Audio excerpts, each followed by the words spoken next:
House Speaker Kevin McCarthy left his 90-minute meeting with President Biden yesterday, describing it as productive. But less than 24 hours later, key GOP negotiators report that today's talks have faltered. I'm told from those involved that the two sides are far, far apart. Now, the Democratic negotiators are insisting on increased spending levels. Question is, will Republicans hold firm on demanding greater fiscal restraint even as this deadline looms? Joining me now to discuss this and more is Congressman Michael Cloud. He serves on the House Appropriations Committee. He represents the 27th Congressional District of Texas. Congressman Cloud, welcome back to the program. Well, thank you. Good to be with you again. Good to see you as well.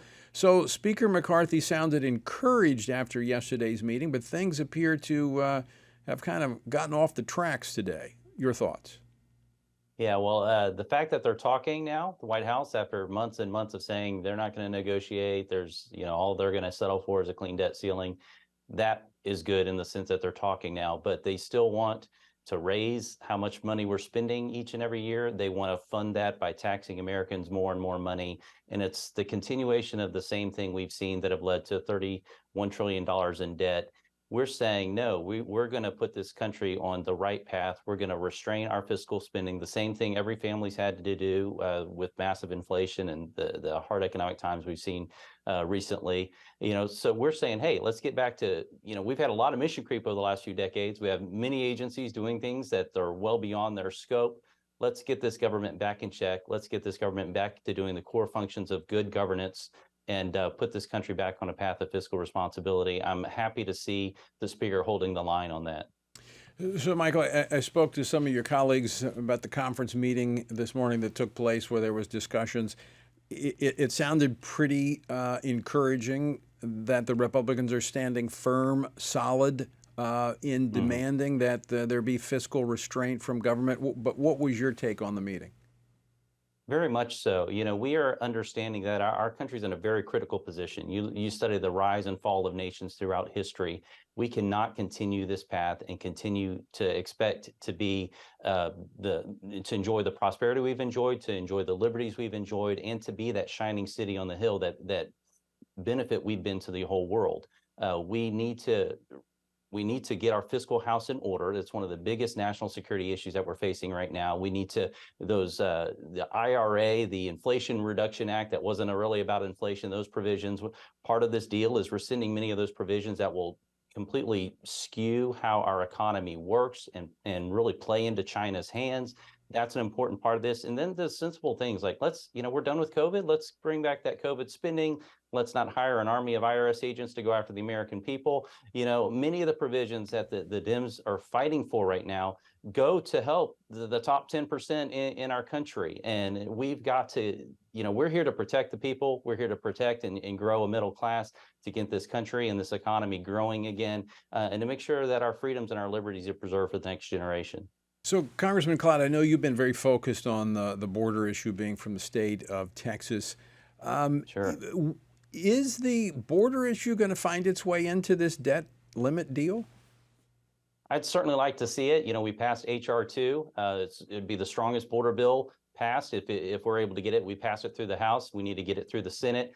I've been vying for, and many other members have saying, hey, we need to marry these two together and not be, many people will come down the steps and they'll be like, what are y'all willing to give? And we're like, we've already passed our bill. We're not looking to give. We're looking for the White House to do their job. We're looking for the Senate to do their job. And if anything, we're looking to up the ante because we've got to secure our border. This is all about protecting the American people. This is all about ensuring we have safe borders, ensuring our communities can thrive. And what's going on at the border is just ridiculous. We can go on and on. We know about the fentanyl deaths. We know about the crimes that are happening, and the fact that this administration has been finding every loophole they can to obfuscate the clear intent of the law. And it only benefits the cartels and hurts the families in our country. The fact that this administration has been so intent in that is very disturbing.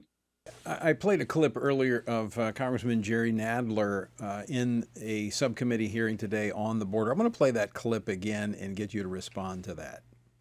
In the weeks leading up to Title 42's expiration, They stoked fears that we would see chaos and massive numbers of migrants crossing at the border.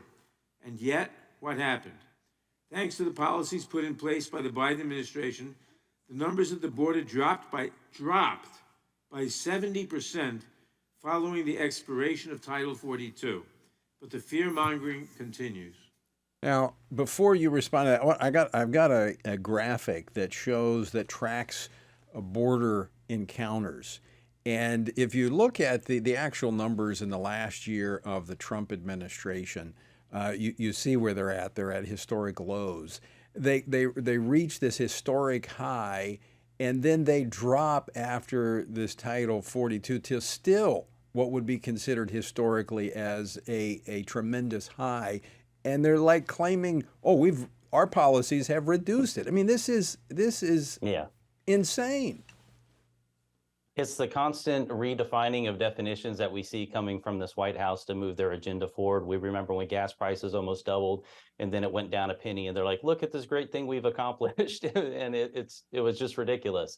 The same thing's going at the border. They have policies that have driven a massive influx into the border. And remember, when they're talking about encounters at the border, there's also the gotaways. Right. There's the known gotaways and then the unknown gotaways. So there's a lot of numbers there. And they've done things like remove area stats that give us eyes on of what's really happening in the border. There's a lot of things they've gone around to kind of fiddle with the numbers, so to speak, so that we don't know if we're getting a clear, the numbers we're getting today isn't necessarily the same context of numbers we were getting before. They keep playing those kind of shell games with what's going on instead of doing what they can to really secure the border. And again, it's devastating. The Right. communities are going across the border. I got photos from a sheriff last week of the people coming across the border. Some of them, there's a whole group of they looked like a special forces unit, to be honest, military-aged young men at the border from other countries, not from our hemisphere, I'll just say, coming through our border into our country and being released. Amazing. Just give one number. This is from comparing March and April of 2019, which was the last year of the Trump administration. And I had actually been at the border there. That's when the Remain in Mexico policy was in place.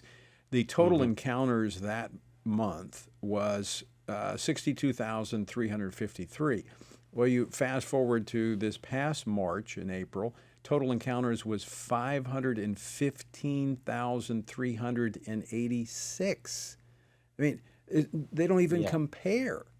And they're claiming that their policies are working? Exactly. And we all remember the crocodile tears from the left, the alleged kids in cages that Obama really built that they were trying to blame on Trump. Right now, they've lost somewhere like 80,000 kids that they don't know where they are. In our country, migrants who've come here that they're supposed to be tracking. Many of them probably handed off to cartel members because we're not doing any sort of DNA testing anymore or tracking to figure out or any sort of vetting process. And they don't know where they are. And where's the outrage that we saw? So it lets you know where, many of the faux compassion talking points we hear coming from the left. It's all about just moving their political agenda forward. We want to secure our communities. We want America to be strong so we can continue to be a positive influence for the world, to be that shining city on a hill. And that's really the compassionate stance. Right. That's what goodness is. Well, and it's the very thing that attracts people to this country. It's a basis of law that makes it an orderly society. You lose that when you violate and ignore the law. Congressman Michael Cloud, always great to see you. Thanks so much for taking time to join us today. Thank you. God bless you.